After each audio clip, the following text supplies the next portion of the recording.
Hello, everybody, and welcome to the WWE Royal Rumble 2014 post-show review show. I don't know what we're gonna call it. Let's just call it, for the sake of argument, Dave. And let's get started. That's kind of suitable, actually. Anyway, let's get started with the Royal Rumble discussion show. Obviously, as you know, I own this channel. I live here. This is where I am, and my name is Tom. And joining me is whoever wants to go. Okay, that was awkward. Joining me is the other two parts of my my international triad of people. I'm representing the United Kingdom, which had a grand total of no Rumble entrants tonight. And joining me from the heart of what could actually be its own country at some point, from the heart of Texas, Randy's Viper Girl. Who, sadly, I didn't have anybody from my state into the Royal Rumble, so... Yeah, you didn't actually, did you? You didn't have any Texas. No, I didn't. Yeah. I had one on the panel, though. No. I had HBK on the panel. Yeah. Were there any Canadians in the Rumble? No.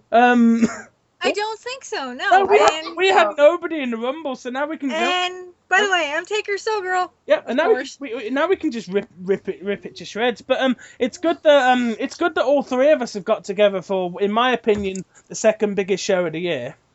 Yep. Oh yeah. I can't wait to do the one for the biggest show of the year. I know, I can't either. That's gonna be the longest one, I think. Yeah. And of course, it's great that we can finally do the gag I've been building up for several months.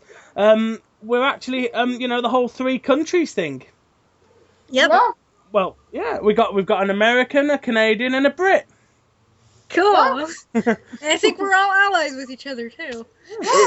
Well, even if our countries aren't, we are. So let's get on with our show. I will of course greet during our intro. I will of course greet our overlords at the NSA who listen to Skype calls. Hi, people. I'm just gonna play with them for a bit. Anyway, so the pre-show. Normally, as I said to the girls off air, not usually we'd completely overlook the pre-show, which none of us have actually watched, but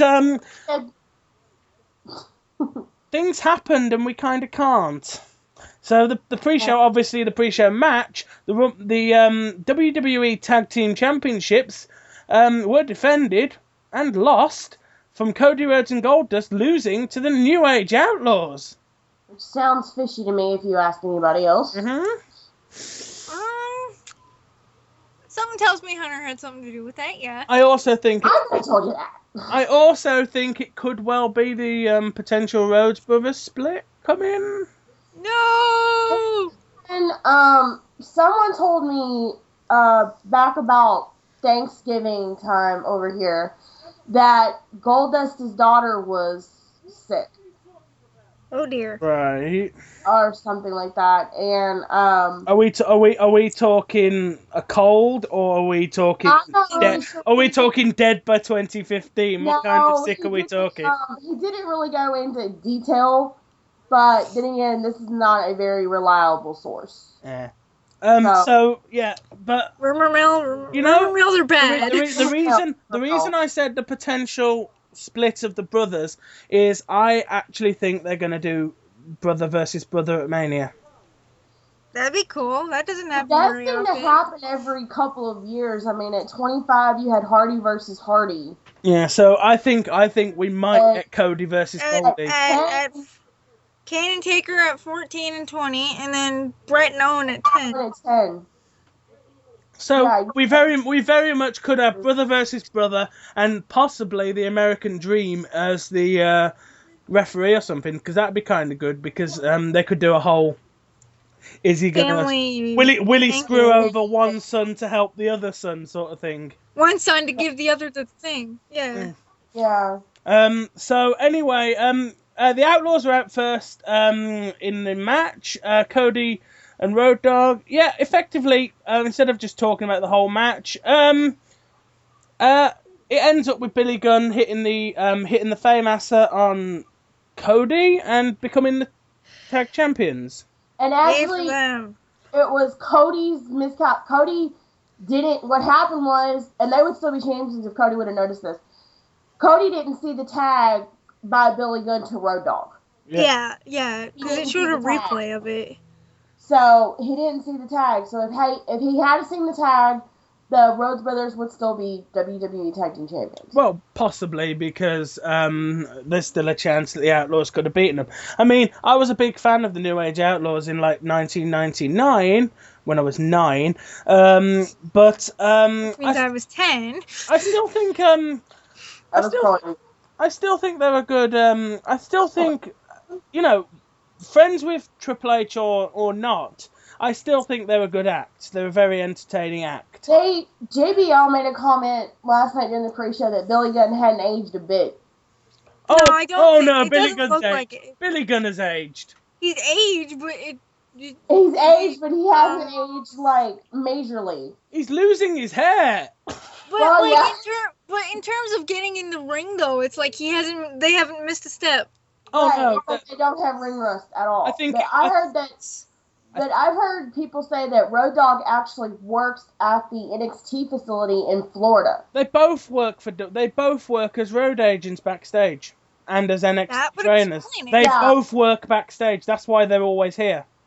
Yeah, they always work backstage. They work with the rookies down at NXT training. You know, as negative as I was about them winning the title going in, I'm now starting to think this could be a good title run if they hold it for just a few weeks and drop it to somebody new, up and coming. Yeah. I'm not talking drop it to the Usos. I mean drop it to someone coming up from NXT. There was a tag team that I heard about from NXT. I can't remember the names of them, but they said that they were really, really good. The Ascension. That's it. The Ascension. That's it. Yeah, the Ascension. The Ascension, who I think, the Ascension, whose gimmick would really upset our resident Undertaker fan. Connor O'Brien is in that. Okay, who's stealing Undertaker's gimmick now? The Ascension have a sort of gimmick which is kind of crossed between a ministry Undertaker and a Brood kind of idea. Yeah. Oh, I can deal with that. As long as they're not stealing his current thing, I'm cool. One of them's name is Brian O'Connor, and I remember him. Connor O'Brien, that's it. I remember him from NXT Redemption. Yeah, I liked him a lot. He was a comedy character on NXT Redemption, though. I watch NXT, and it's a completely different gimmick. You don't get it over here. Who's the other guy? Comes out though. The other guy was I believe his name was Keith Cameron. Wasn't that his name? It was Kenneth Cameron, but I believe he got fired for drugs, and it's somebody else. Right, I think it might be Rick Victor now. Rick Victor, I remember him. So yeah, either way, I think they are a good tag team coming up, and to anybody who doesn't watch NXT, even if it doesn't air for you guys over there, but find it online because it is some of the best wrestling TV in the week. I've seen it live before at I've seen it at a live event actually. When they were before they stuck mainly in Florida. Yeah, the thing is now it's a different show to what it was then. Yeah, now it's completely just for the rookies. Yeah, it's virtually what FCW used to be, except you get like the WWE stars. I mean, we'll talk about him when we get to the actual Rumble match. Alexander Rusev is a huge star on NXT. Is he related to Yokozuna? I don't. He isn't. Roman Reigns is, but he isn't. Okay, Roman Reigns is. Mm-hmm. I thought he was. I thought I'd heard somebody say that he was. All of Yokozuna's family is Samoan. Yep. So like Yokozuna himself is Samoan. Yeah, Rikishi's tied into okay, it. Okay. Rikishi's tied into it. The Usos are tied into it. The Rock is tied into it. Yeah. Everybody from Samoa or Hawaii are all linked in some way, like brother or uncle or cousin or something. It's one of the Anoa'i family is one of the most. I think Roman Reigns and the Usos are Roman Reigns, The Rock, Tamina, and the Usos are all cousins. Yeah. I think so. Yeah. And Umaga was their uncle. Umaga, I think, might have been Yokozuna's brother. No, actually, he was Rikishi's brother. Yeah. Yeah, Eddie Fatu. Yeah. He was Rikishi's brother. Rosie. Yeah, Jamal was Umaga. Yeah. If that makes any sense. Yeah, that was Umaga. They're all let's just put it down. They're all related somehow, in some way. They're like the Samoan Hart family. They're all related. But that Alexander guy doesn't have anything to do with it. No. Okay. No. He's like Russian or something. He's actually Bulgarian, I believe. Oh. Oh, okay. I had a teacher from there. But either way, the pre-show ended with new tag team champions, which obviously I think will be something good. But obviously, we go on to the pay-per-view and we start the show with the most popular man in the WWE right now, Mr. Daniel Bryan. Now he's obviously. What the fuck is he doing at the beginning? Because you start the show with something to get people going. I can completely see why you'd have Daniel Bryan first. Yeah. He's got. There's been so much. I know at a college basketball game, there was talk of Daniel Bryan. People started screaming yes, all over the arena. Yeah. As the college was winning. Mm-hmm. And somebody texted me this morning and was telling me that she was reading that people didn't know why people were chanting after the Rumble and were chanting yes and said it really got Batista all messed up. Mm-hmm.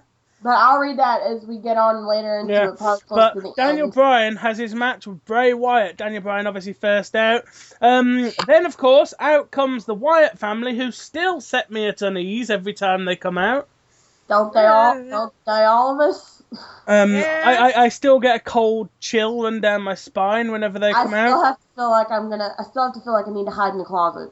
Mm-hmm. Yeah. But Daniel Bryan was doing pretty well until the two Wyatt family who were at ringside, Harper and Rowan, were sent away by the referee. Thank God, about daggone time.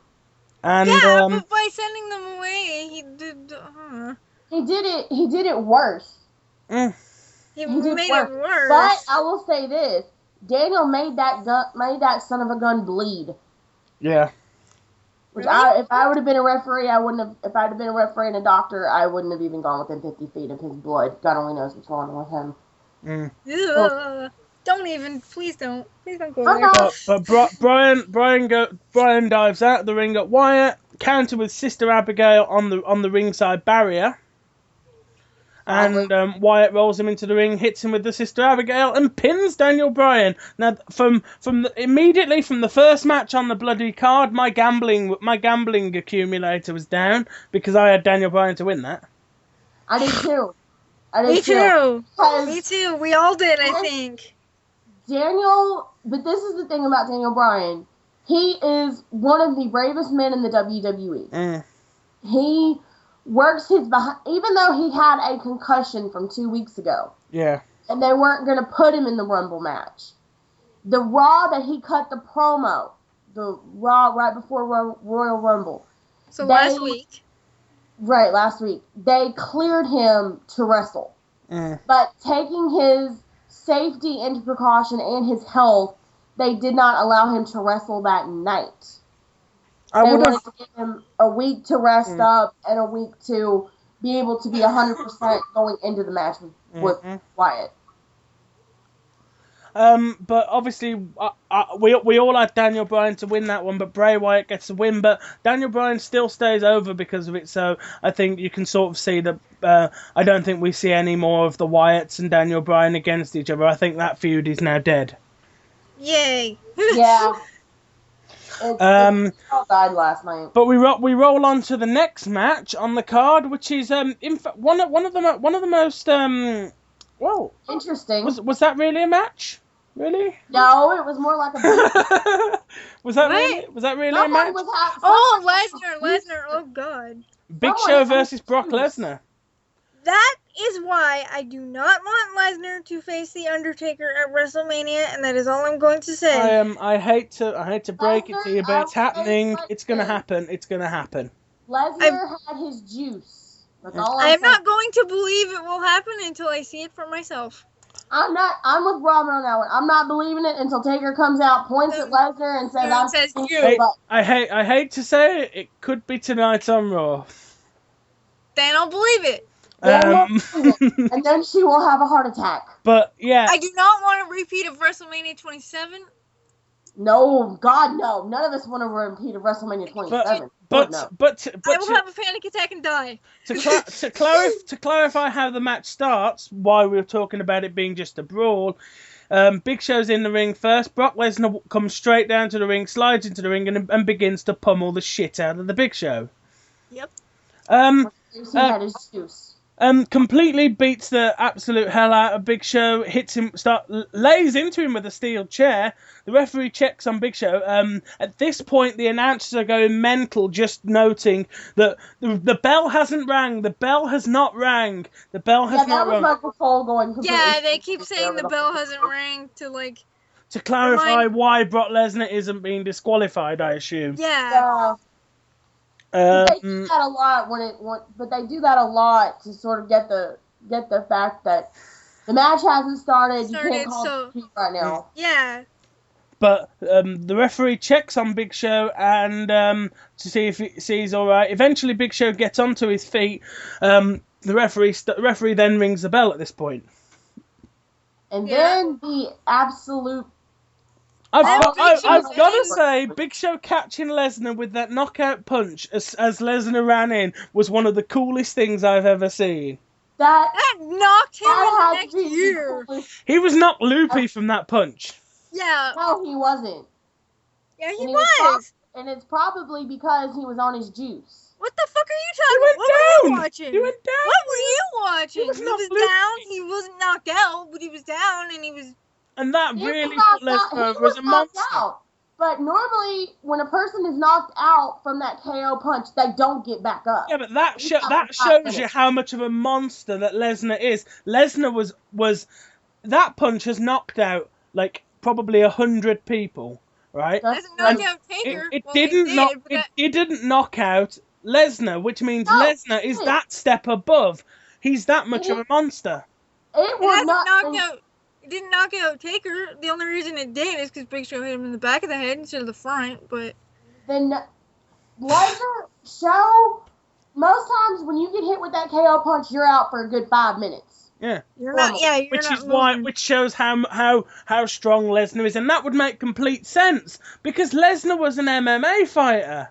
Yeah. Lesnar was an MMA fighter. That's what people are gonna remember. Frankly, when he got punched in the face and he fell, it was just it's like all I could think was, "Ow, my jaw." Yeah. But Show eventually is caught in the F5. Lesnar drops him with the F5. Brock Lesnar wins and then begins to beat Big Show to death with the steel chair. Again, this is why I don't want as much as I probably don't want it to happen, and it probably will. Thing is, if Lesnar gets the match with Taker and he loses to Taker, then he's not going to be in any condition to be doing any chair beatings. So, that's why I think it's going to be a good match. Is that he's a good fighter, but he tries so much to be more of his MMA style than he does his wrestling style. Yeah, and I know that the two of you are against Lesnar facing Taker, but remind me which person with a dead man gimmick wears MMA gloves to the ring? That's true. And That's Taker true. does incorporate. That's true. It'll be like He an does MMA incorporate fight. MMA. He does incorporate MMA stuff, like that Gogo Plata thing is an MMA thing, and Hell's Gate is Deanna knows it. It's an MMA thing. Hell's Gate is a Gogo Plata. Which is an MMA thing, is it not? It is. It's an MMA chokehold. It's one of the most deadly ones, in fact. So it's gonna be, if Lesnar does face Taker, it's gonna be a mixture of wrestling and MMA. Yeah. I gotta say, Lesnar would probably be the one person who could get into a slugfest with Taker and not come out on the bad end. So even though the two of you are against it, I think that's where this is going. I think Lesnar has another match with somebody at Elimination Chamber, and then Taker at the big show. It'll make for a good match, but I'm still gonna be worried. Yeah, but also you got to think of that Taker's gonna have to deal with Paul Heyman's big walrus mouth. Mm-hmm. He's been there and done that. Hell, Paul Heyman used to be the general manager of SmackDown. He's dealt with Heyman. Didn't like that much. Actually, I think Paul Heyman's more scared of Taker than anybody else. So I think we next go on to what would normally be the show's main event, and I am so happy it wasn't. The WWE World Heavyweight Championship contested between John Cena and Randy Orton. Coming into that match. I was about as excited to go into that match as most people are to eat gruel. I couldn't have given a shit about that match. Okay. If you'd have paid me to. This was my reaction to Randy Orton winning. Literally, this is what I did. Fuck! Okay, this was my reaction. I'm on my phone. I'm texting my uncle. I'm like, I hate when you're right. I really do. I hate when you're right. just a shitty match. And the thing about, but there was a funny point in this match, and it was hilarious. Orton had Cena locked in the STF, and then turn around, Cena had Orton locked in the S lock. Yeah. Then you turn around, Orton's got Cena in the AA. Yep. Then you turn around at one point, Cena's got Orton locked in what looks like the walls of Jericho. It'd be a busting crab.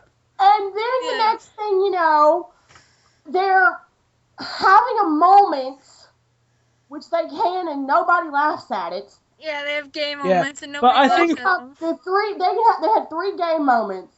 And the next thing you know, everything goes dark. Of course, the first thing I'm thinking is, what the heck is Taker doing in the middle of this? Yeah, I know, right? WWE World Heavyweight Champion. What is he doing here now? And then the lights come back on. Well, there's the 3 Stooges standing in the ring. I'm going, to clarify, the Wyatt family. And I'm going, all right, who paid them off? Who told them? Oh, Orton, by the looks of it. Because the next thing you know, Cena's down, Orton's winning, the ref, but here's the clincher. I don't imagine anybody that was watching noticed this, except maybe the people in the arena. The referee was knocked out. The ref was knocked out. Cena had a 3 count, but the ref was knocked out. I know at one point he got knocked out by Randy's foot. Yeah, that's when it was, because John had Randy down. It was a 3. It would have been a 1, 2, 3. But the ref got knocked out by Randy's foot. But because the ref was knocked out, John didn't get the win. Yeah, but that was my reaction, was just, fuck! And my reaction was, I hate when you're right, I hate when you're right, telling my uncle. Who then picks up the phone and calls me and says, I tried to tell you, honey, I tried to tell you. But that match ends when the Wyatts distract Cena, Orton hits the RKO, pinfall, and yeah. Now here's a question, were the Wyatts going after Cena, or were the Wyatts going after Randy Orton? Well, that's a good question, because Orton had earlier. Because Orton ran away. Randy ran away. I'll be honest, even if I was best friends with Bray Wyatt, I think I'd still run away from them. Yep. That ginger one just terrifies me. Okay. So basically, Randy did the smart thing for a change and ran away. Well, did attack his real life brother. Yeah. Randy was actually smart. He actually did a smart thing. Oh my god, it's a miracle. Back up through the ramp. Yeah. But I think we can now come to the main event, which is, of course, the Royal Rumble match. Which was crazy. Now, we knew going into this match, we knew that CM Punk was coming in at number 1. CM Punk was number 1. Which he did. Yep. Yay. And then in at number 2, the Shield's music hits, and as that happens, I'm questioning which one. Please not Reigns. Yeah. Which one? I couldn't care which one of the others it was, but not Reigns. And it was Seth Rollins. Yep. Yeah. Those two go at it for a little while before Damien Sandow joins them. Now this is something that's really funny. Damien Sandow, that was his first Royal Rumble match. Yeah. Which was the first? Who was the first elimination? And when was it? Sandow was. Was he immediately eliminated? He was the first one out. Yeah. He wasn't immediately. No, he wasn't immediately. It was like 3 or 4 minutes later. I think it was after R-Truth came in. Yeah. And I can't even remember who number 5 was. Hang on. Number 5 was Kane in his suit. Yeah. Suited Kane.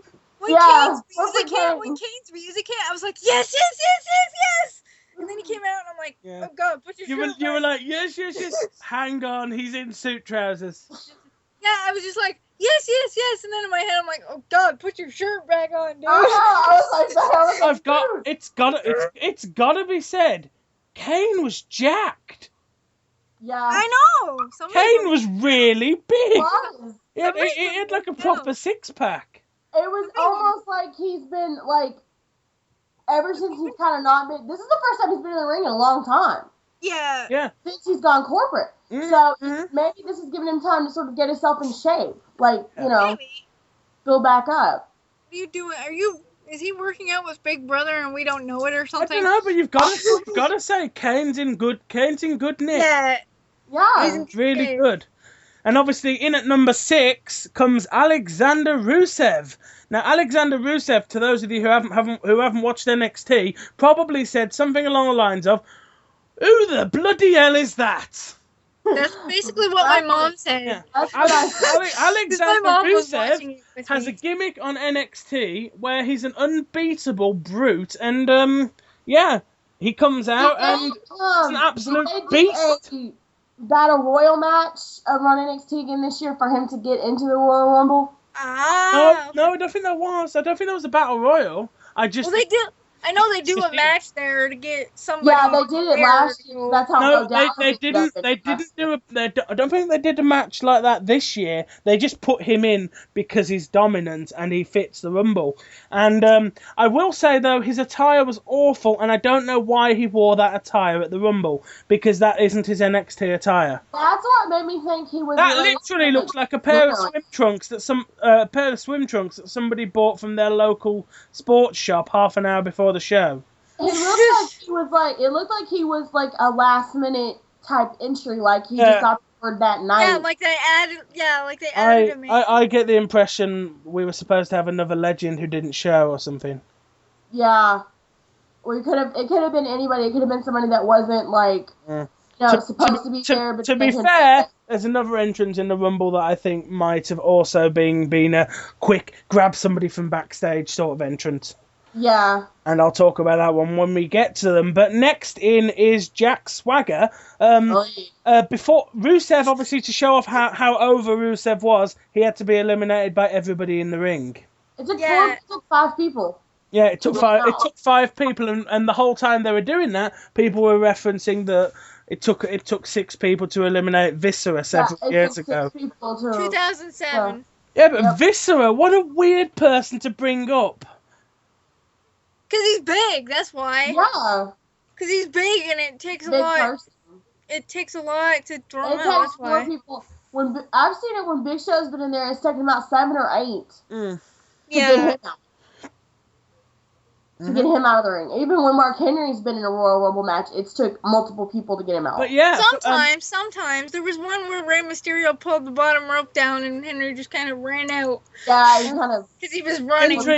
Entry number 7 though. Zeb Coulter appears on the ramp, bringing out his real American Jack swagger. I will note at this point, Zeb has had a funny sign. Every 90 seconds. Every 90 seconds, an illegal crosses the border or something like that. Yeah, I'm like, what? It's not true. It's not true. I know, but that's kind of what his gimmick is, and I thought that was funny. I like the fact that when Cesaro came out a few numbers later, when Cesaro came out a couple of numbers later, he had a different sign, and we'll talk about that when we get to that. Okay. But Kofi Kingston was in next. Kofi Kingston only really in the match because he does these cool jumping spots, and this year it's cool. Once again, he does. Oh my god! Yeah, exactly. An oh my god move. I'd probably get like to within an inch of the ring apron and then just fall. Yeah, but he's not. Now he's done. Let's see. He's done walking on hands. His hands. He pogo sticked on JBL's chair. He's done pogo chair. And he's pogo chair. Honestly, I am surprised this year he didn't grab one of the referees and get him to give him a piggyback. You could picture him doing that, couldn't you? Getting the referee over, getting the referee to give him a piggyback or something. Yeah, and then he jumped from the referee's back to the ring. Or like stepping stones, jump from the thing onto the guy's shoulders and then the second jump. Like 2 or 3 years ago, did like a Spider-Man thing where he jumped from the barricade to the ring. Yeah. I still don't know how he did that. Don't even. But the thing about Kofi Kingston is that he's a guy that could be made for a Royal Rumble match. Yeah. Because he's fast, he's a high flyer, and he can do some of the craziest stunts I've ever seen. Mm-hmm. Like Michael Cole said, he's made a career out of Royal Rumble. Yeah. Yeah, he has, out of doing that. And it was what Money in the Bank pay-per-view was it that he invented ladder stilts? Oh, yeah, that was at WrestleMania 25 because Mark Henry ripped the ladder apart. Oh, yeah. Was that the same Money in the Bank where Big Show had his gold ladder? No, it wasn't, was it? No. Big Show needs to bring back his giant items. Because everybody was going, oh my god, Kingston's got a ladder and he's using it for stilts. Because Mark Henry ripped it apart. Yeah, and I remember everybody was like, he's using it as stilts. He's using a ladder as stilts. He's nowhere near tall enough to get that briefcase. What's the point? But entrant number 9 is one of the Usos. According to my list, Jimmy Uso. That was Jimmy who got married not too long ago. I don't know the difference. So me either, to be honest. Jimmy is the one, Tom, that's on Total Divas. Oh, so Jimmy Uso is John Fatu. Jimmy is John and Jay is Samuel. There we go. Now I know the difference. Okay, so Jimmy Uso comes out. At number 10 is Goldust, so now both Rhodes brothers are in the ring. According to my list, Goldust eliminates Cody. So that follows on to our potential of brother versus brother at WrestleMania. Well, that happened last year, if you remember. Cody eliminated Goldust. In 2 years running, Cody has eliminated Goldust. Yep. Didn't that happened in 2009 too? Yeah, it did. Mm-hmm. Next in after Goldust is another member of the Shield, and it is Dean Ambrose. Oh, yeah. The Psycho and the Mouthpiece are now in the Royal Rumble. Mm-hmm. Well, actually, Seth Rollins isn't the Psycho of the group. He's more the Jeff Hardy wannabe. No. Dean Ambrose is the Psycho. Seth Rollins is the Mouthpiece. Well, Ambrose does more talking. Ambrose does more talking than Rollins. Yeah, but drunk. Ambrose is the Psycho. He's the drunk. He's the stoner drunk. He's the stoner drunk. Ambrose is the stoner drunk. He can wrestle though. Of course, in at number 12 comes, in my opinion, one of the somebody who I really thought could be a huge star in WWE, who WWE obviously just dropped, and that is Dolph Ziggler.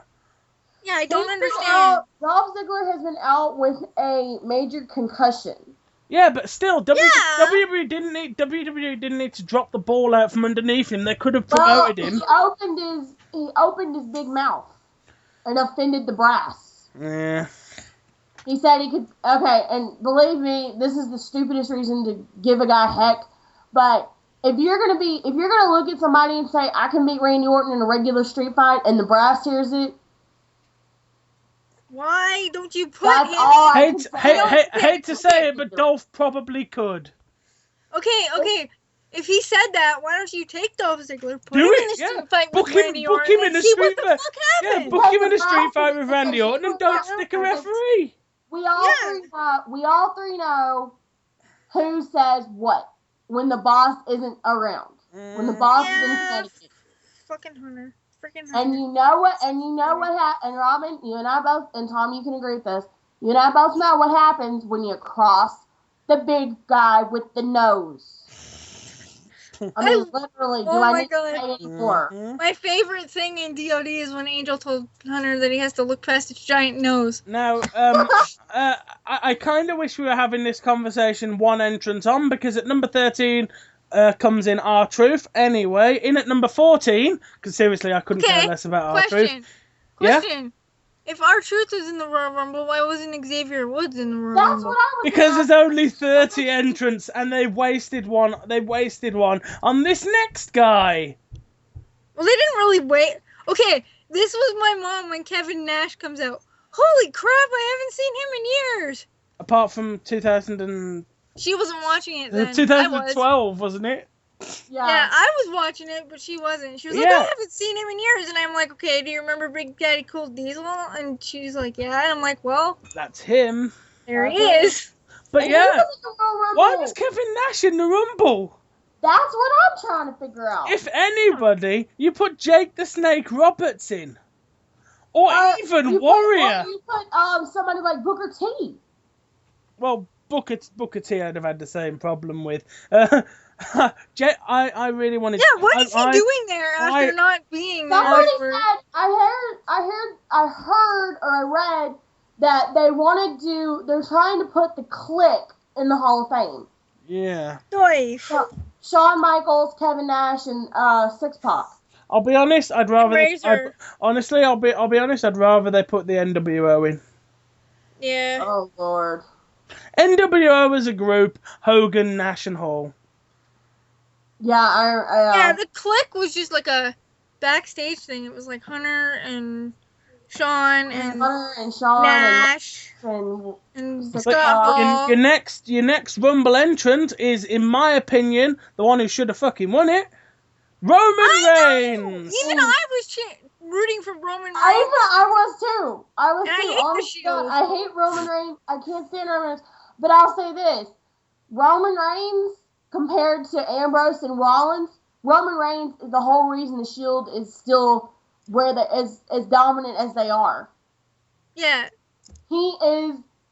If you take Roman Reigns out of the Shield and you put him in an individual competition, let him do singles matches by himself, he'd be great. In a year, great. 6 months to a year's time, he'd hold that title. He'd be great. Honestly, I'll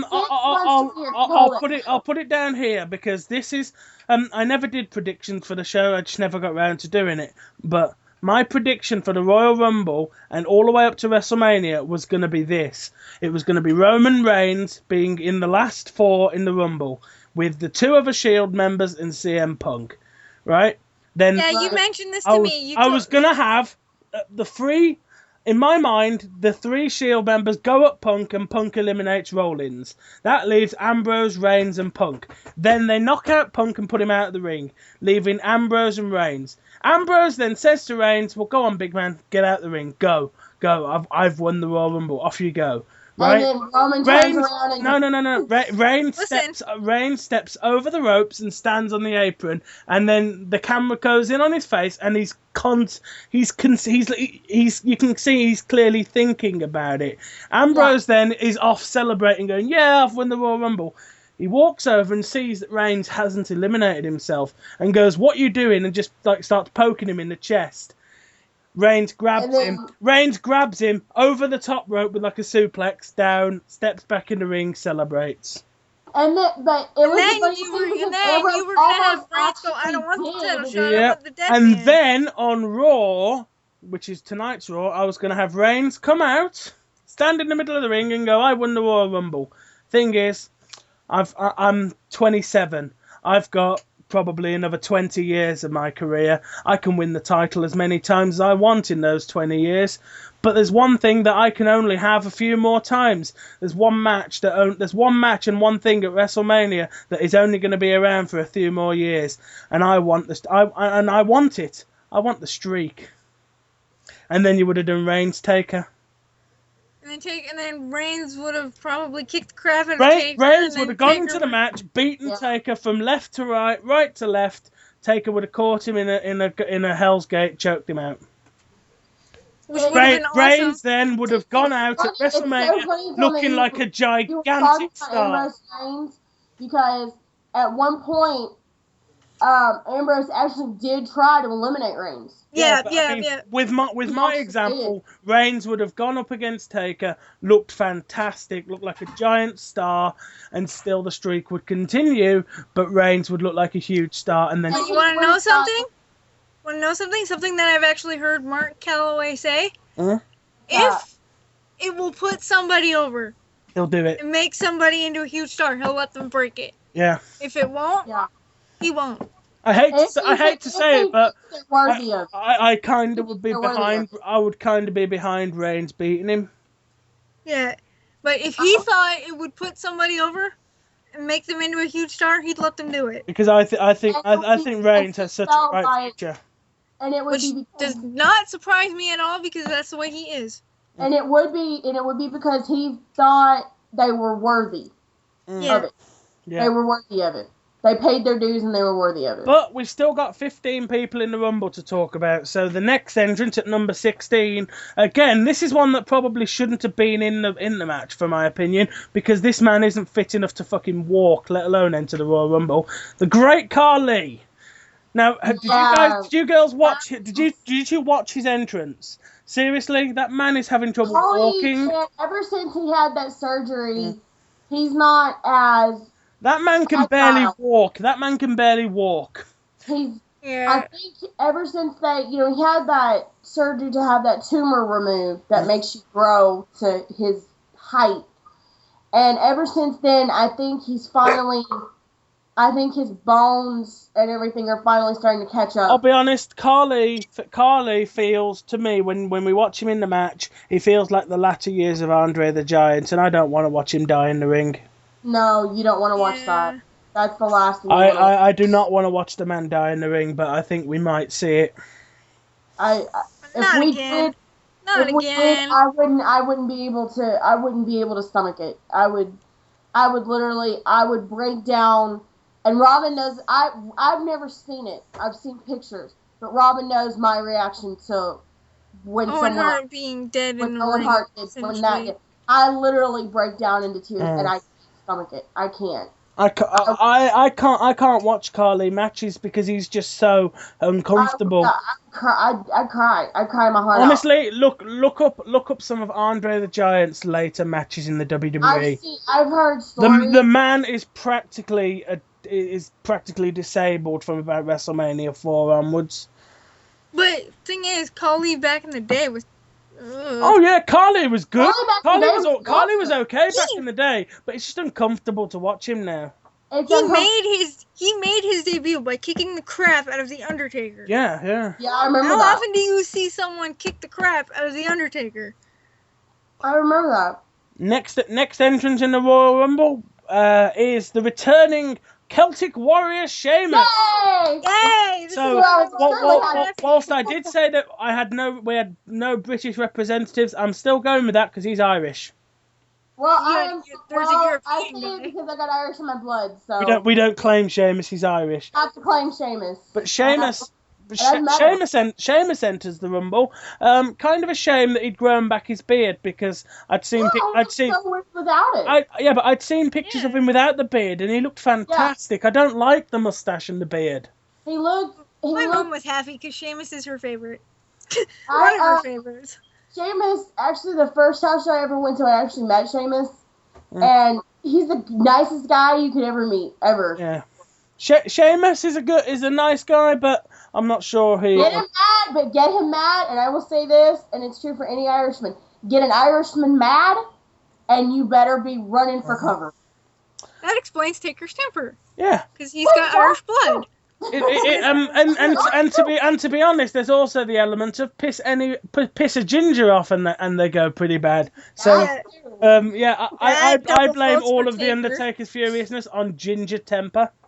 Ginger and Irish, because he's got Irish in his blood. Yeah, definitely. But next in is The Miz. Yay! Wasn't Barrett supposed to be in the Rumble? Yep. Yes, Barrett tweeted and said, "I'm giving up my place in the Rumble for a legend." Right? Which one? The thing is, he said, "I'm giving up." No. Here's the thing. He said, "I'm giving up my position." He referenced that it was going to be the Godfather. What? Because he said his tweet said, "I'm giving up my place in the Rumble for a legend." Hint: Voodoo. Now Voodoo references Papa Shango, which is the Godfather. Which is the Godfather's old gimmick. Yeah. But obviously that didn't happen, and I just think they pulled Barrett from the Rumble and put somebody else in.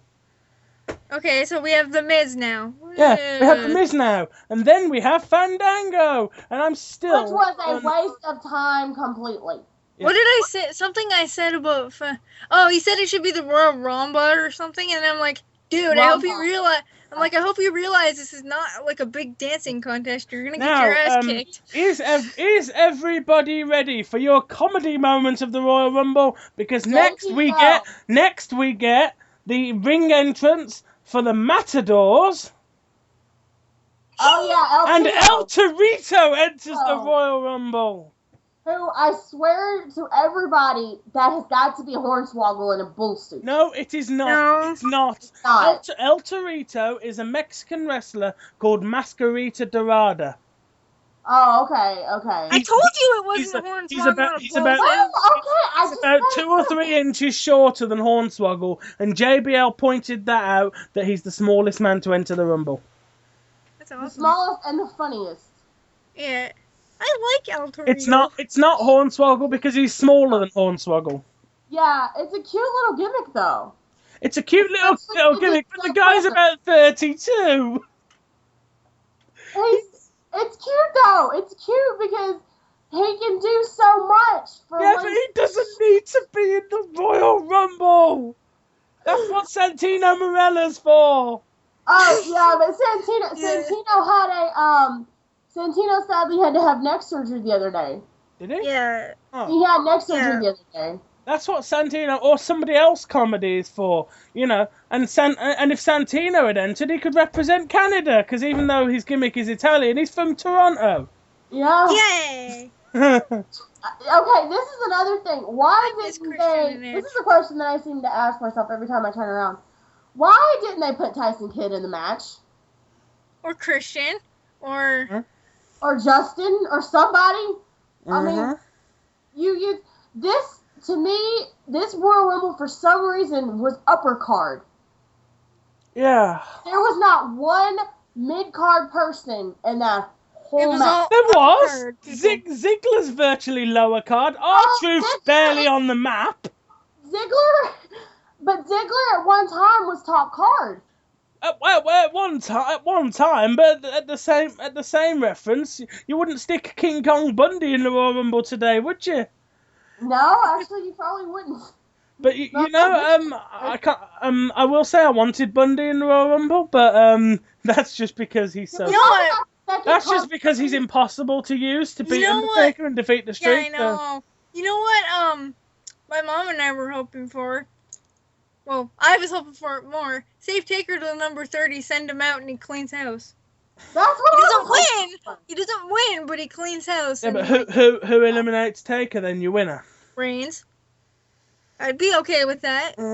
I don't think. I don't think you even need. You don't need. I don't think you need to use Taker as a Royal Rumble entrance just because you can do it for other things. But either way, next in is Cesaro, Zeb Coulter's sign of the evening, which follows on from his last sign, which was every 90 seconds somebody crosses the border. His next sign says you could time those 90 seconds, but they've already stolen your watch, and that got me. That set me off in a fit of giggles. I'll give Coulter that one. That was funny. That was so good that his signs link on. Every 90 seconds an illegal crosses the border. You could time it, but they've already stolen your watch. And I think that was brilliant. But Cesaro's in the ring. One of Cesaro's spots was one hell of a big swing on. Was it Rollins? Yes. Yeah. Make me dizzy. Mm-hmm. I love that spot, and it's only a matter of time before Cesaro turns face. I think that was actually it was right actually after the swing that Ambrose tried to eliminate Reigns. Yeah, it's only a matter of time now until Cesaro turns face. If you saw them backstage when they were drawing numbers. Yeah. Jack actually looked at Cesaro and said, "I want to trade you. I want to trade you. I want to trade you." And Cesaro's like, "No, I'm not trading you. No." Yeah, well, look at the number he got. No way. I'm not trading you numbers. No way. But yeah, the same thing happened. You wouldn't, would you? Ambrose was like, Ambrose was like, "Tell me your number," and Reigns was like, "I'm not telling you my number." And Ambrose was like, "I'll tell you my number if you tell me your number."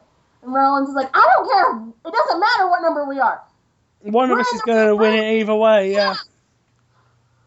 Yeah. But next in is the first entrant from the Wyatt family, Luke Harper. As if we haven't seen enough of these guys already tonight. They scare me. Although I am thinking that Bray Wyatt and Undertaker would make a good feud. It would. You get the psychotic crazy guy versus the guy. I think at WrestleMania we're getting Bray Wyatt versus Cena. Yeah, I think so. Oh God. And I think we're gonna have Wyatt versus Cena. Wyatt's gonna beat him down, and then I actually have a different prediction on that, Tom. I think it's gonna be a triple threat. Wyatt, no, not Wyatt. Wyatt, Cena, and Batista, Cena, and Orton. Batista, Cena, and Orton. Nah. I think. But remember, though, guys, we still have Elimination Chamber. Yeah, and I'll tell you my prediction for that when we finish this. But I think it's going to be Wyatt versus Cena. The Wyatt family are going to beat down on Cena, and then we're going to get the familiar bars of Real American, and Hulk Hogan is going to appear. There's a lot of rumors going around. Please not. Hogan is fixing to sign. Hogan will be at WrestleMania. He will be at WrestleMania. See his stupid ass. Hogan will be at WrestleMania. There is a good side to it. Roddy Piper is supposed to be at WrestleMania. Mm-hmm. And I genuinely think we could see just a little thrown together match between the Wyatts and possibly Cena, Hogan, and Piper. Oh, that'd be cool. That could probably happen. There's been talk. I've heard people say that Piper wants a match where it's Hogan and Cena in one side and Piper and Orton in the other. Mm-hmm. Face versus the old faces versus the the top baby faces versus the top heel. Piper's too much of a face these days, though. Yeah. But the next Rumble entrant is Jey Uso, the other Uso. Yep. Yay. Next up is in my opinion, one of the funniest entrants of the night. JBL enters in a suit. Our second comic relief for the night. The JBL character hasn't entered a Royal Rumble until last night. Yeah, I love the JBL character. He's been in there under character. Yeah, Michael Cole said that. He said the JBL character has never entered a Royal Rumble. Now, I always thought that WWE just sort of played that whole character thing and just kept that under the back. They've never admitted it like that before. Yeah. Yeah. I actually thought he was really. But what I will say is that is a great spot that JBL did, and it draws back to one of the Rumbles where Jerry the King Lawler did the same thing and was eliminated. 1997. Was eliminated by Brett. Yeah, I was watching that last night after this one ended. But JBL in his suit walks up the steps, climbs under the ropes, takes off his suit jacket, turns around, bends over the ropes to hand his jacket to Michael Cole, who takes the jacket off him, and he's immediately eliminated by Roman Reigns. Next year at the Rumble, if they put Michael Cole in there. I thought what would have been hilarious if they did that. Honestly, what would have been hilarious then is if the next entrant had been Michael Cole. Oh yeah. But didn't they do that though? They did it a couple of years ago, and he was eliminated by King and Booker T. Yeah. Wasn't he eliminated by Karma? Karma came out, scared him. He climbed over the top rope, and King pulled him down. Yeah. But the next entrant is the other member of the Wyatt family. It's bald, ginger, and terrifies me, Eric Rowan. He's bald. Deanna gets their names mixed up sometimes. I can't help it. I refuse. She calls Eric Harper and Luke Rowan or something like that. Eric Rowan though is so horrendously green. He is. So. He was on. I saw a few of his matches. I pulled up some of his stuff on NXT to kind of see where his skill level was at, and he needs to go back to NXT and train a lot because he's not ready for main roster. He's like somebody else I know who I will keep my mouth shut. Just spit it out. We can't read your mind. Green 10 times is worse. What? He's as green as Eva Marie and 10 times as worse. Who? We can't read your mind. Just tell us, for crying out loud. I'm about to go on a rant at Ryback, so. I'm talking about Rowan. Oh, Rowan is awful. Rowan is 10 times as green as Eva Marie. And oh, come on. No, we can't say he's 10 times as green as Eva Marie. That girl can't even sell. Come on. Still to this day, I have not seen Eva Marie wrestle, so I couldn't. Yeah, I've seen her compete in several matches, and I still haven't seen her wrestle. Ding! I've seen her wrestle once, and she can't do it. Yeah. So the next entrant is Ryback, or was it Goldberg, or is it Ryback? I'm not sure anymore. Oh my god, you want to know what I read on this Undertaker site I go on that has all the news about him? Apparently Ryback says he should face Undertaker and he could push Undertaker to his limits, and I'm just like, oh please. You cannot. You're not. I think I did that match on. I think I did that match on Defeat the Streak. But Ryback lasted about 2 minutes. No, he lasted 6 minutes, and I remember that because you were getting pissed off because you couldn't hit him. Yeah. It took you 5.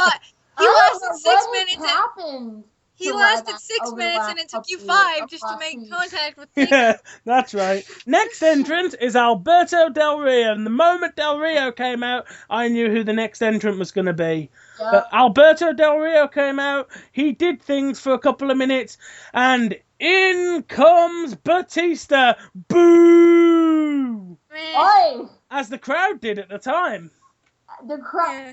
It was so funny. That man got the same reception that Adolf Hitler would in a synagogue. And yet, Monday Night on Raw, everybody was going nuts. Yeah. Yeah. And what happens? Come Sunday, he is getting booed out of the arena and booed out of the city. Batista got the same kind of reaction that Perez Hilton would if he walked into the Westboro Baptist Church, and that's all I'm saying. Because that will get me in shit. That one will get me in shit. So Batista runs out, and then in comes Big E Langston. I don't understand though. Like Deanna said, everybody was going nuts on Monday, and then just. Do you want to know why everybody turned on Batista? And that was absolutely simple, and that was because Daniel Bryan wasn't even in the fucking match. That's what had everybody pissed. That's what pissed people off. Daniel Bryan wasn't in it. Because my friend, fans were even going Daniel Bryan like all night. Now here's the thing, and I want to get onto that when we get to number 30. Big E Langston in at number 29. In at number 30 comes Rey Mysterio, and the moment Rey hits the ring, the crowd is booing because they know there's no more chances of Daniel Bryan coming out. Yeah. They booed the match. They booed the match after that. They actually did, because everybody was hoping that Daniel would be in the match, but like I said, for safety reasons, because he had that concussion, they weren't going to put him in there. And I've got to say, I would have put him in at number 30, even if he can't do anything. Have him in there for a little bit just to keep the crowd happy. I would have put him in there. I would have put him in there at 20. I would have put him in there right after Batista. Yeah. I'd have put him in there right after Batista. But the final four was Roman Reigns, Batista, Sheamus, and Punk. Now, before we got to the final four, it's got to be said, Roman Reigns eliminated the other two members of the Shield. Yep. Yeah. And broke Kane's record. Eliminating those last two members of the Shield got him his number 12, his 12 entrance. He broke Kane's 2001 record by one. By one, yeah. Yeah, he broke him 13. He broke 13. No, 12. He got 12. 12. Oh, got 12? Okay. I've got the list in front of me. He got 12. Roman Reigns got 12. He broke Kane's fifth record that stood for how long did it stand for? Long year. Over 10 years, because it was 13 years. Yeah, because it was in 2001. 13 years. 13, He broke by one. 13-year record, yeah. Wow. But Roman Reigns obviously eliminated the last two members of the Shield. Punk was then eliminated by Kane, who appeared out of nowhere. Yeah, where the hell? Was he where did he come from? Did he just lie down at ringside for about an hour and a half? No, he's probably using a Big Brother tactic, hiding under the ring. Under the ring, because that's how Taker appears in the ring and disappears. I mean, Kane has done that before, appeared in the darkness, but he. Which I can see that happening. See Taker having to lie under the ring for like ever. Yeah, Mark's like, get out now. It's like, dude, but that's scary though. I've seen people set the rings up, and there ain't much space under that ring, you know. When people are bouncing around in the ring, that canvas would be coming close to your face if you're a big bloke like Kane.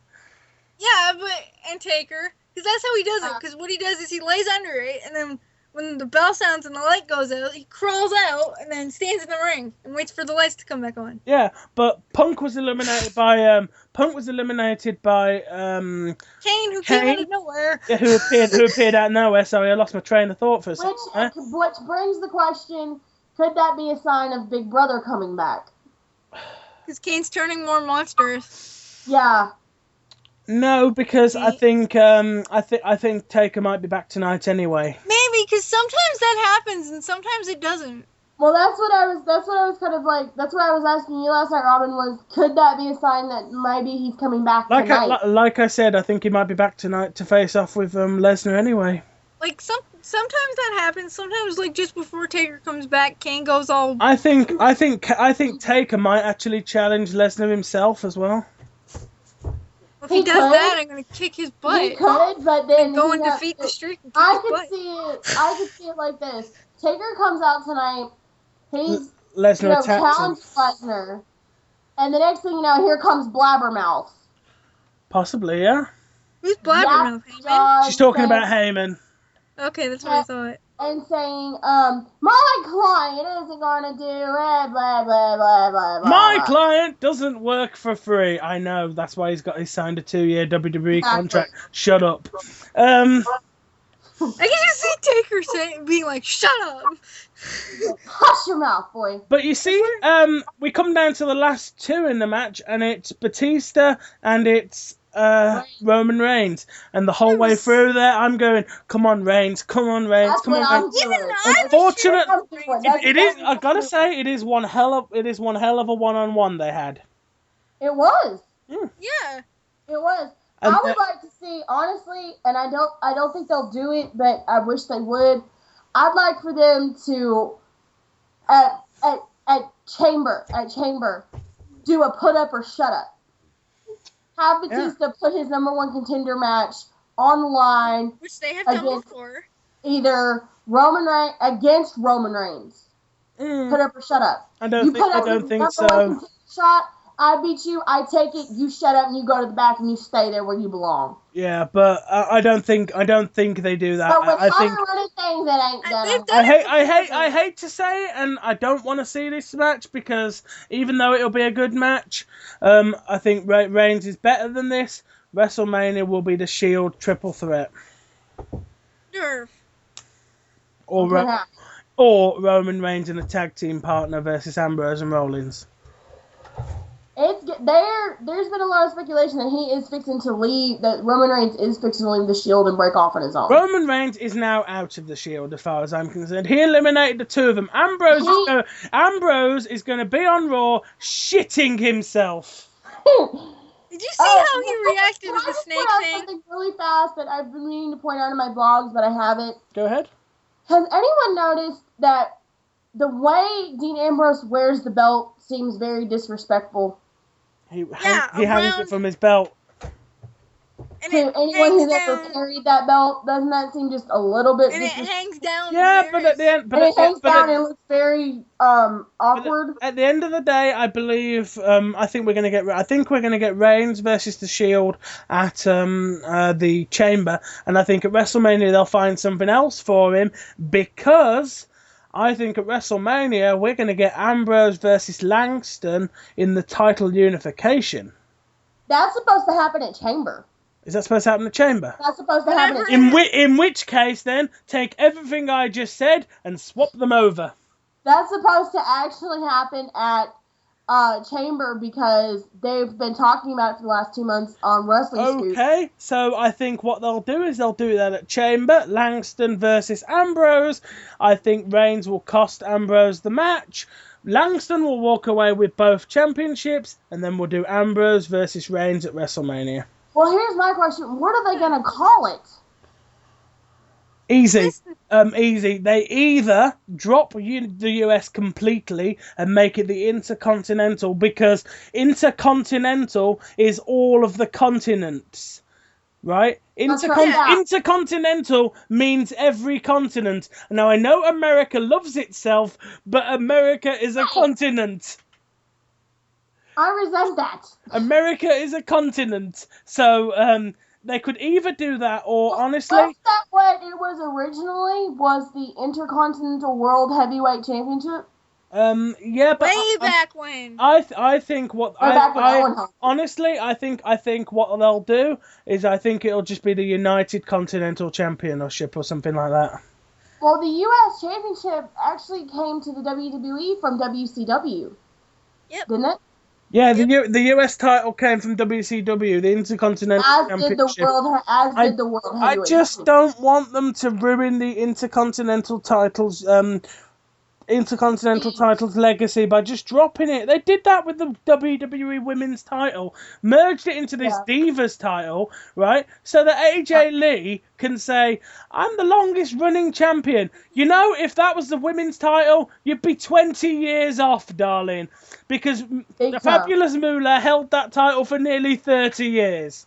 Yeah, they should have dropped it. Held that title the longest, and AJ Lee doesn't even deserve to be in the same category as that woman. Given the choice, I would have preferred them to drop the Divas title.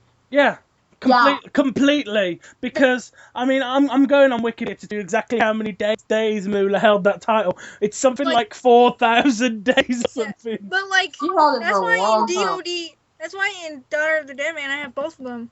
Yeah, the women's title is the better one. Yeah, right.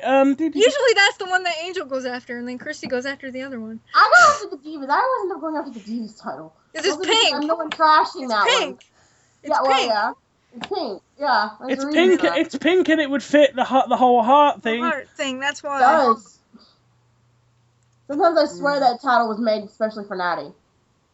Oh yeah, completely. At the time, yeah, that was virtually made for that. I might change the DOD thing on the game and put the women's title in instead of the Divas. The women's title is better than the Divas title, but Robin mentioned something to me the other day that I thought was really cool that they should do that TNA doesn't do, and that's have a Divas tag team title. I made those. The Fabulous Moolah held the women's championship 4 times, combined days, right? Here's the thing. Combined days, 10,778. Trish Stratus held it. Wow. Trish Stratus held it 7 times and only got 828 days.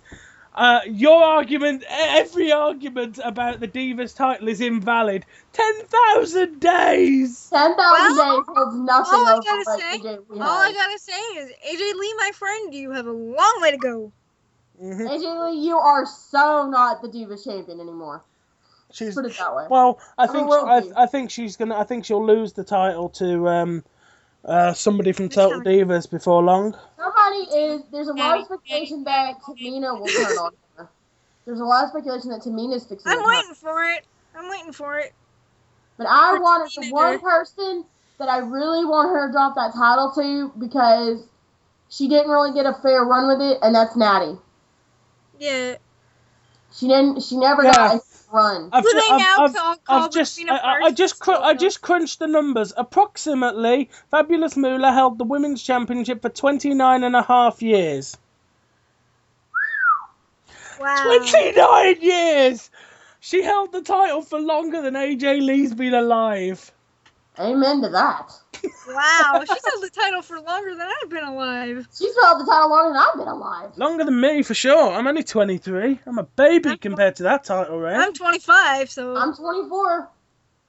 Yeah, but either way, AJ Lee is virtually there with being the longest running Divas champion. Yay for her. Yay, big whoop. Nobody gives a crap. I wish she dropped somebody. Hate to say it, but WWE want the title to be called Divas title. I would have happily had them keep the women's title and just call it the Divas title, but no, they've got their own little title situation. I think AJ is the longest champion. I'm just double checking that. Maurice is first, and AJ. No, AJ's a little bit off. AJ in her one reign is 225 plus days. Maurice is at 265. According to this article, I don't know if that's still on or anything, but what that's going to mean is AJ will probably do it around about WrestleMania, I reckon. It would be nice to see Natty actually have a WrestleMania match. You want to know what would be fantastic? If the day AJ is about to equal the record, she loses the title. That would be nice. But then there's a downside to that. Then we'd have to hear her cry. And scream. Well, I'm looking at the list of combined reigns. Natalya is 11th with 70 days. She's equal with Brie Bella. Oh Lord. Who arguably could be a potential to win the title, because I could seriously see somebody from Total Divas. Anybody from Total Divas. As much as I don't like WWE promoting Total Divas in the way by giving the title to people, could we see them do it in time for Brie Bella to marry Bryan as the champion? It could happen. Who knows? It could. It depends, but it depends on when they have their date set. Yeah. You know. Yeah. Nikki Bella, 6 days. Oh God. 6 days. I'm not even discussing her. I like her sister better. Yeah. I like Brie Bella because she can actually wrestle. Because she's because Daniel Bryan's taught her how. If Tom, you've watched Total Divas. I like Total Divas. Brie and Daniel are, besides Natty and Tyson, are one of the couples that I have seen work out together, teach each other different strategies, and actually want to help each other get better. Now, here's the thing. We can talk about Total Divas a little bit to sort of bring the show down. JoJo's gone. as far as I know. Yes, I heard that. And I am so pissed. What that means is the next season there's a space for another diva. Now I've heard it's going to be somebody off the WWE roster. Summer Rae is what I've heard. You think it's going to be Summer Rae? Because that's what I've heard. I would love for it to be AJ, because then they could do AJ on Total Divas, and they could go into detail about what it's like to be dating CM Punk, who will sleep with anything with a pulse. Really? You do know that that's a thing, right? CM Punk has worked his way around the WWE Divas. She said, at one point she said she was dating Ziggler. And then that was on TV. Well, no, actually she said in real life she was dating Ziggler. Yeah, well, CM Punk is known for being with the Divas. When he was in Developmental, he was with Maria Kanellis. He was with Beth Phoenix at one point. He was with Lita at one point. He was with Lita. He's now with AJ, and there's a few others he's been involved with at times. Kelly. Come on! Oh, come on! Everybody's been with Kelly. Yeah, not everybody. I liked Kelly though. Yeah, but I don't like the fact she passed herself around like a buffet table. But honestly, WWE made the biggest mistake letting JoJo go.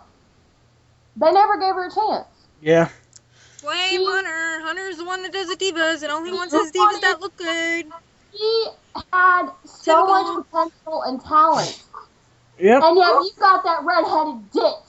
You know why he's got the redheaded ditz? Because she's got... Never mind, we're not even going to say it. Because she's got no brain, I'll put it that way. Because she's hot. I will point out that Maxim put up a poll on who people would like to see on the cover of Maxim, and at the moment AJ Lee's winning that poll. Huh.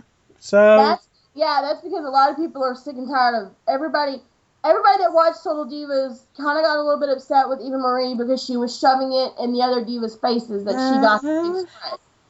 And I'll be honest, I voted for AJ. I did too. It ticked a lot of people, because I don't know where it is.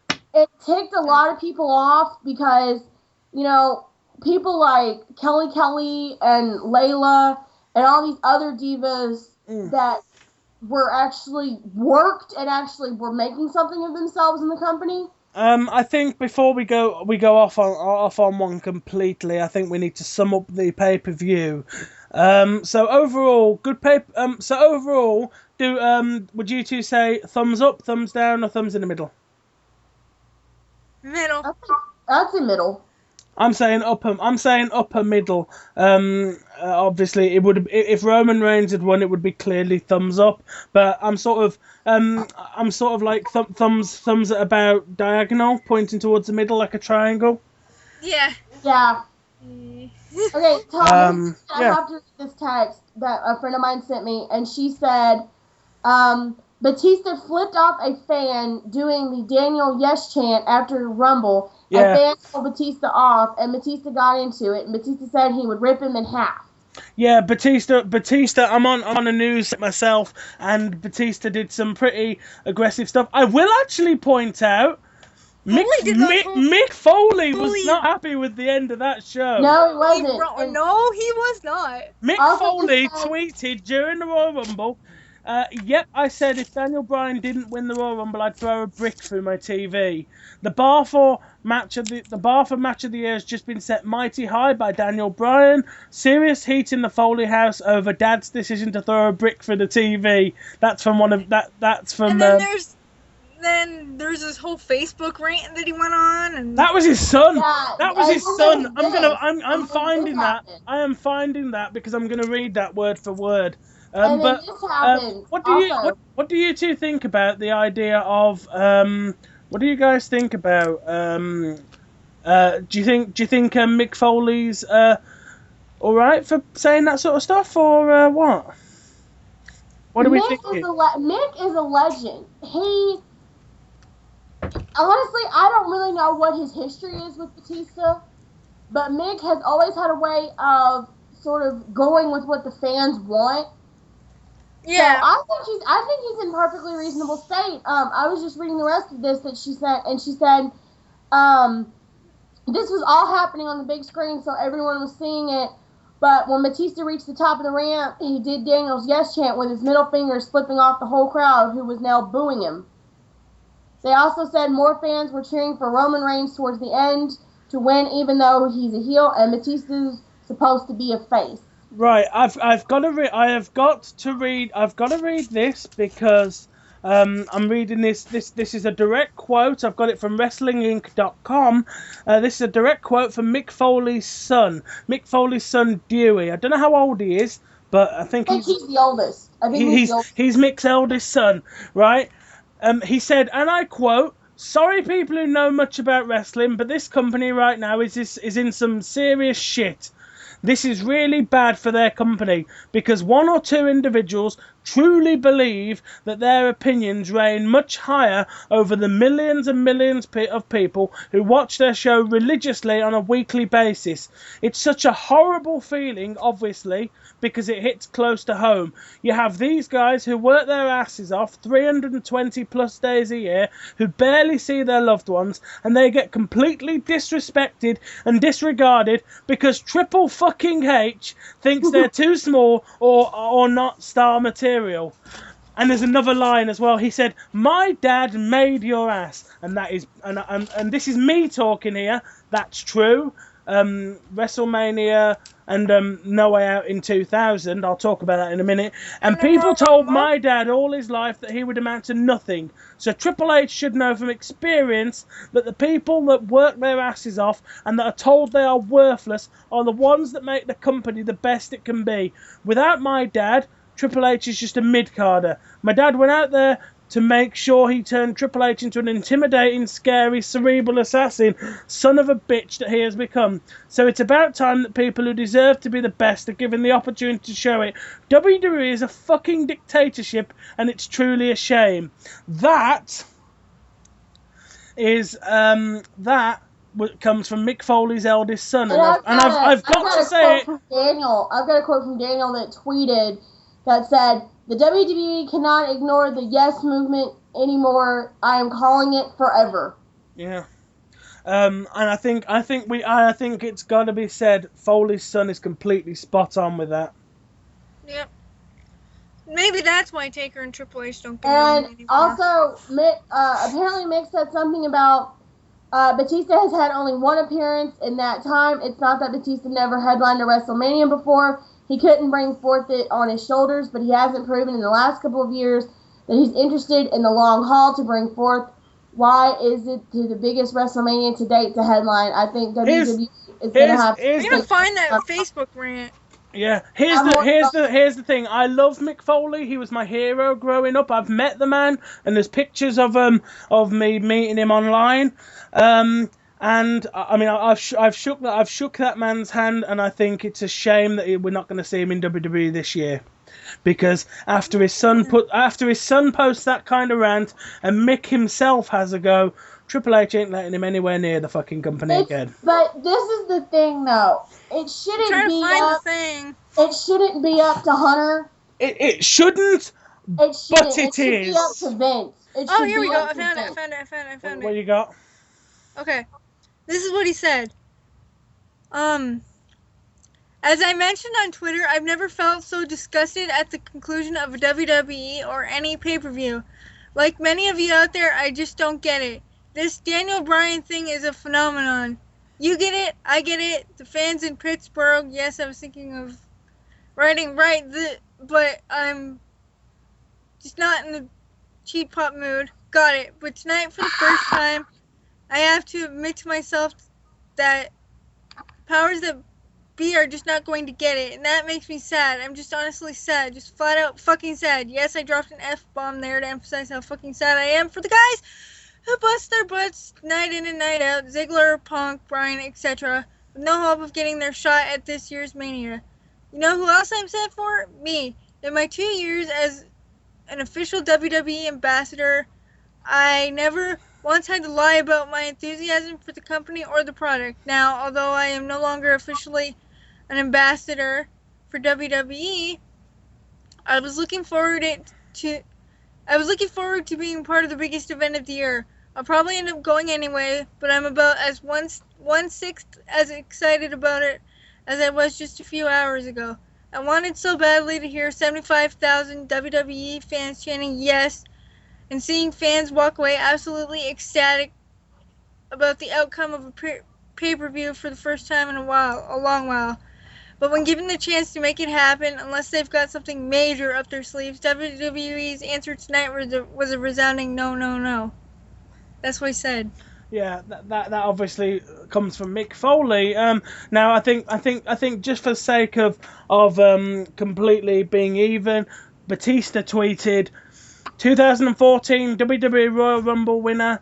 Awesome night, and Vince McMahon walked away from my Royal Rumble win healthy and happy. Love me or hate me, thanks to everyone who watched. By the way, if anyone finds my head, please return it. I believe Sheamus kicked it into the front row. For those who don't get the Vince McMahon reference, he's referencing when Vince McMahon ran down to the ring in 2005 and blew out both of his quads. Still one of the funniest moments in Royal Rumble history. Have you seen? I'm looking up right now to see. Oh, okay, guys. This is from Daniel Bryan. I think I've seen that. This is from 16 hours ago. He says, "Sorry, guys. The Machine wanted me nowhere near the Royal Rumble match, but I thank everyone for their support. You are the Yes Movement. The hashtag Yes Movement. Down and away from the top sports, but they can't ignore the reaction forever. Keep voicing your opinions." Yeah, and I think as long as people keep saying yes, I just certainly hope WWE finally do something. Like I said, Vince used to listen to us. As much as he claimed to hate us, he used to listen to us. Triple H doesn't. Triple H does what Triple H wants because he can. And I'm talking with my hands as if you guys are here. This 16 hours ago, and she said, Daniel Bryan should have been in the Royal Rumble. He should be going to the championship. We hear you. Are you sure that that's the legit one? Because I don't think Brie's got her own Twitter account. This is the one with both. Nikki and Brie. This is Nikki and Brie. This is the Nicole and Brie one. Yeah. Yeah, I don't have that. I think all of this ranting is sufficient time to bring this Royal Rumble post show to a close. I'll be honest with you. WrestleMania is not that interesting anymore to me. I don't want to see Batista. I don't want to see Batista in the main event, and for God's sake, I don't want him to win the title. Now, if he's going to be facing Randy Orton, I don't really want Randy Orton to keep the title either. So I don't know what I want anymore. Okay, the only thing interesting to me about WrestleMania, as usual, yeah, dead man. I have jokingly said to you before, Undertaker Mania. It's gonna be Taker Mania this year. It's gonna have to be. I honestly, I'm not gonna watch the main event. I'm just gonna watch Taker's match. You know what? People always say though, you know how they do a bunch of matches and then they'll do Taker and then they'll do the title match. I hope Taker. Everybody who's gone on after Taker always says, "Oh, that guy is he's a tough act to follow." He is. The years that John Cena has gone on right after him, he's always said that. As great as Taker being the main event at WrestleMania would be, I'm gonna say it now, and I'm putting my sword up, and if I fall on my sword, I fall on my sword. I hope Taker opens WrestleMania, so I don't have to watch too much of the show. They won't do that. That's what I'm saying. I hope Taker opens WrestleMania, so I don't have to watch any more of this shit. I know what you mean, but they won't do it. I know they won't, but that's my last word on it. WrestleMania this year, honestly, now that Hunter and Stephanie are sort of running things, are running things. This might be WrestleMania 30. This might be, the 30th anniversary of WrestleMania. But I also think it's going to be the worst WrestleMania we've ever seen in our lives. Well, here's the thing. It's WrestleMania 30. That should be enough to sell the pay-per-view for me, but it's not. WWE, you've got 2 months to sort stuff out, because frankly, at this point, I couldn't give a shit about WrestleMania 30. Do fucking fix it. You've got 2 months to fix it. Look. Do something. Put Batista in a put up or shut up. The only thing that people are going to be looking forward to at WrestleMania 30 is Taker, and that's only because they look forward to it every fucking year. Yeah. And they might, and if Cena has a match this year, they might actually be looking forward to that. I think we've gone on long enough. We've put our points across. I don't know. I'm sure you two agree. I'm gonna bring this one down. So you, where can everybody get in touch with you two online? Go first, Robin. You can find me on YouTube and Facebook and Twitter at Robin Wired. So. And of course, follow you on Fanfiction, Taker Soul Girl. Fanfiction, Taker Soul Girl. Check out my stuff, because I don't think it's very good, but people have told me that it is. I think it's brilliant. Anyway, what about you, Deanna? You can find me on Twitter at East Texas Country Girl. You can find me on YouTube as Christy Viper. You can find me on Facebook, Diana Davidson 1989. You can find me on Fanfiction. And you can also find me now on Tumblr. So there we go, guys. I can always be found, as you know, on Twitter at TomWilliams1990. If you disagree with my rants, feel free to discuss it. Hell, I might even get you on so you can tell me you disagree with me to my face. But this has been the Royal Rumble post show. WWE, you got 2 months to sort your shit out. So please do something about it, because at the moment WrestleMania is not interesting to me.